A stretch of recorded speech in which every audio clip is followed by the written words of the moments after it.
In today's video, I'm going to teach you how to make a group email in Gmail.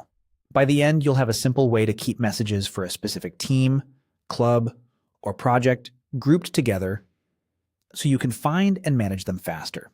First, open your browser and go to gmail.com. If you're not already signed in, log in with your Google account. Give the inbox a second to load so the left-hand sidebar fully appears.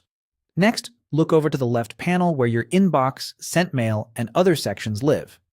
Scroll if you need to until you see the labels section.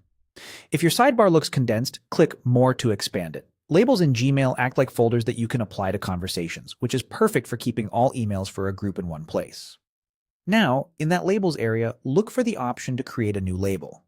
Depending on your view, you'll see Create New Label at the bottom of the list, or you might need to hover over Labels to reveal a plus icon. Click that to open the label creation window. When the prompt appears, enter the new label name. Choose something clear and memorable, like Project Team, Marketing Updates, or Book Club.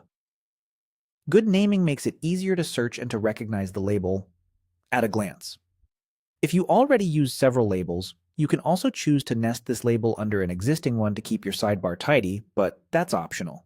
The key is to pick a name that reflects the group of people or the purpose of the emails you want to keep together. Finally, click Create.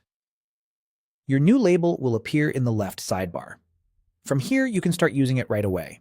Open any conversation related to your group and apply the label so it's collected in one spot. Over time, this builds a single, reliable place to find everything for that group without digging through your entire inbox. A couple of quick tips to make this even more useful. Consider giving your new label a color so it stands out in the list, and keep your label names short but specific. If you regularly receive messages from the same people, you can later set up filters to automatically apply the label as those emails arrive, saving you clicks. And if your goal is to send one message to many people at once using a single name, you'll want to create a label in Google Contacts for that list. Then when composing in Gmail, you can type that contact label to address everyone at once. That's it. Simple, organized, and ready for your next group communication.